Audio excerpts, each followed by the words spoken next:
Dédé àsìkò yìí gbogbo ibi tẹ́ ti ń gbọ́ mi nílé lóko tàbí lẹ́yìn odi ẹ jẹ́ kí a gbàdúrà.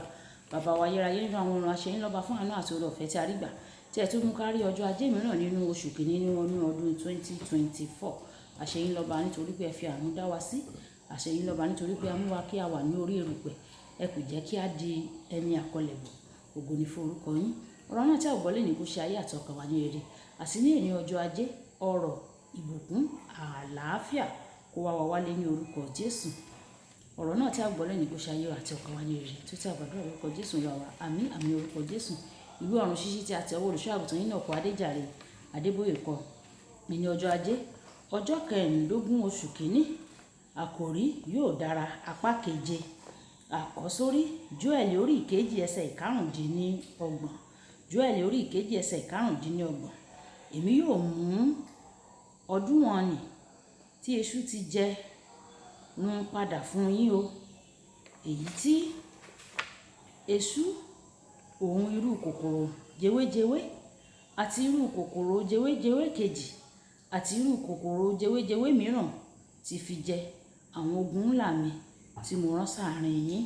Nígbà tí àwọn ọmọ bíbélì kíkà wa nínú ìwé Sámúẹ́lì kìíní orí 30 ẹsẹ̀ kìíní dé ìkẹjọ àti ẹsẹ̀ ìkejìdínlógún títí dé ẹsẹ̀ ìkọkàndínlógún, ẹsẹ̀ kìíní dé ìkẹjọ, ẹsẹ̀ ìkejìdínlógún títí dé ẹsẹ̀ ìkọkànlélógún, tí ó kà báyìí pé ó sì ṣe nígbà tí Dáfídì àti àwọn ọmọ ogun rẹ̀ sì bọ̀ sí Gísíládì ní ijọ́ kẹta, àwọn ará Amálẹ́kì sì tún kọlu ìhà àríwá àti Sígíládì. Wọ́n sì kó àwọn obìnrin tí ń bẹ nínú rẹ̀ ní ìgbèkùn. Wọn kò sì pa ẹnikẹ́ni o, ọmọdé tàbí àgbà, ṣùgbọ́n wọ́n kó wọn lọ, wọ́n sì bá ọ̀nà tiwọn lọ. Dáfídì àti àwọn ọmọkùnrin sì wọ inú ìlú sí wó.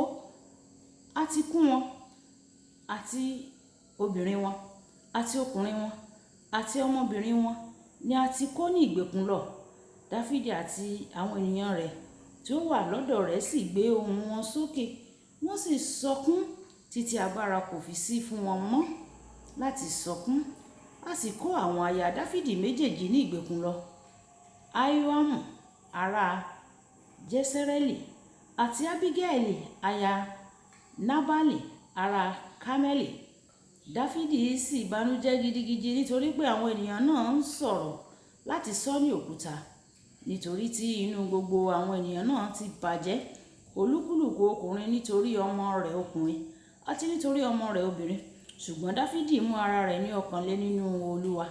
Dáfídì wí fún Abiatari àlùfáà ọmọ Ahimeleki pé, èmi bẹ̀ ọ́, mú éfọ́dù fún mi wá nísinsìnyí. Abiatari sì mú éfọ́dù wá fún Dáfídì. Dáfídì sì béèrè lọ́wọ́ Olúwa wípé, kí èmi kí ó lépa ogun yìí bí? Èmi á lè bá bí? Ó sì dá lóhùn, lépa, nítorí pé ní bíbá ìwọ yóò bá wọn, ní gbígbà ìwọ yóò sì gbà á padà. Wàyí ẹ jẹ́ ká lọ sí ẹsẹ̀ ìkejìdínlógún títí dé ẹsẹ̀ ìkọkànlélógún. Dáfídì sì gba gbogbo nǹkan tí àwọn ará Amálẹ́kì ti kó. Dáfídì sì gba àwọn obìnrin rẹ̀ méjèèjì. Kò sì sí nǹkan kan tí ó kù fún wọn, kékeré tàbí ńlá, ọmọkùnrin tàbí ọmọbìnrin, tàbí ìkógun tàbí gbogbo nǹkan tí wọ́n ti kó. Dáfídì sì gba gbogbo wọn. Kí Olúwa kó bùkún kíkà àti gbígbọ́ ọ̀rọ̀ rẹ̀. Wáyé ẹ tẹ́tí bẹ̀rẹ̀ jẹ́ láti gbọ́ ohun tí olùṣọ́ àgùntàn Enoch Adeboye ní fún wa ní èní ọjọ́ ajé. Lónìí, màá parí ìjíròrò mi lórí ọ̀rọ̀ àsọtẹ́lẹ̀ Ọlọ́run tí ó sọ nínú ìwé Àìsáyà orí 3 ẹsẹ̀ 10 tí ó sọ pé yóò dára fún olódodo ní ọdún yìí àti ní àwọn ọdún tó ń bọ̀. Ọlọ́run fẹ́ kí ó dára fún ọ nítòótọ́ ní gbogbo agbọ̀n ayé rẹ, èyí tí ń ṣe àkóónú gbígba gbogbo ohun tí o ti pàdánù sí ọwọ́ ọ̀tá padà. Mo kéde pé wàá gba gbogbo ohun tí o ti pàdánù sí ọwọ́ ọ̀tá padà ní orúkọ Jésù.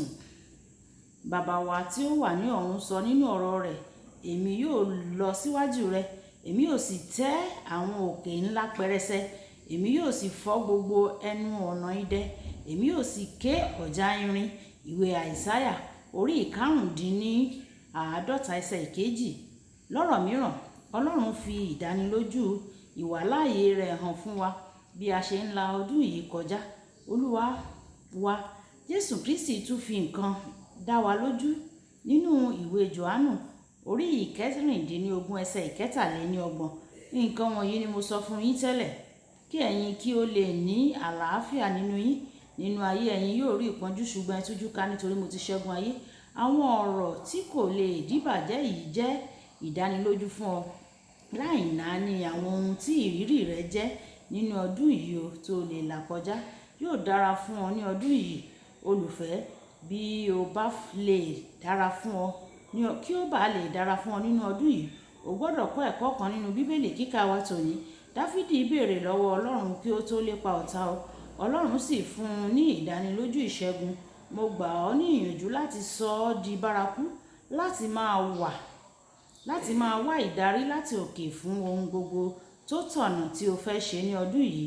Dáfídì, bí ó tilẹ̀ jẹ́ olórí ogun ìlú mọ̀ọ́ká ni, ó kú gìrì láti lé àwọn ọ̀tá tó kó ibùdó rẹ̀ lọ lógun nígbà tí kò sí níbẹ̀. Dípò bẹ́ẹ̀, ó kàn sí Ọlọ́run olórí ogun Jèhófà Nísì fún ìdánilójú látòkè wá. Ọlọ́run sọ fún un pé kí ó lépa wọn. Nígbà tí ó sì ṣe bẹ́ẹ̀, ó gba gbogbo ohun tí wọ́n ti kó lọ padà o. Ṣé àwọn nǹkan wà tí o mọ̀ pé èṣù ti jí lọ ní ọwọ́ rẹ? Ṣé àwọn àǹfààní kan wà tí o gbàgbọ́ pé o ti pàdánù? Ṣé àwọn ìgbésẹ̀ kan wà tí ó yẹ kí o gbé ṣùgbọ́n tí o kùnà láti gbé, tí o sì rò pé ó ti tán nìyẹn? Mo fẹ́ fi dá ọ lójú lénìí pé Ọlọ́run mi lè ràn ọ́ lọ́wọ́ láti gba gbogbo rẹ̀ padà tí o bá gbẹ́kẹ̀lé e, tí o sì jọ̀wọ́ ohun gbogbo fún un. Mo kéde lẹ́ẹ̀kan sí pé tí o bá ti ń jọ̀wọ́ ohun gbogbo fún Jésù, tí o sì wà ní ìtọ́ni rẹ̀, wàá gba gbogbo ohun tí o ti pàdánù padà. Yóò sì dára fún ọ ní orúkọ Jésù. Kókó àdúrà: dúpẹ́ lọ́wọ́ Ọlọ́run fún ìdánilójú gbígbà padà ohun gbogbo tí o ti pàdánù, kí o sì bí láti dá ohun gbogbo tí o ti pàdánù padà ní orúkọ Jésù. Yorùbá bọ̀ wọ́n ní ẹni tó bá mọ̀nà ni ó yẹ ká tọ̀. Jésù Kristi ni Alpha àti Omega, ìpilẹ̀ṣẹ̀ àti òpin. Ó mọ ìbẹ̀rẹ̀, ó sì mọ òpin. Ẹ jẹ́ ká fi ìrìn àjò wọ ọdún yìí lé lọ́wọ́. Gbogbo tí a ti pàdánù yóò dá padà fún wa ní orúkọ Jésù. Olúwabùkọ́lá Ayako ní orúkọ mi. Nígbà tí a máa pàdé ní ọ̀la, ìpàdé wa bí oyin. Ó dàbọ̀.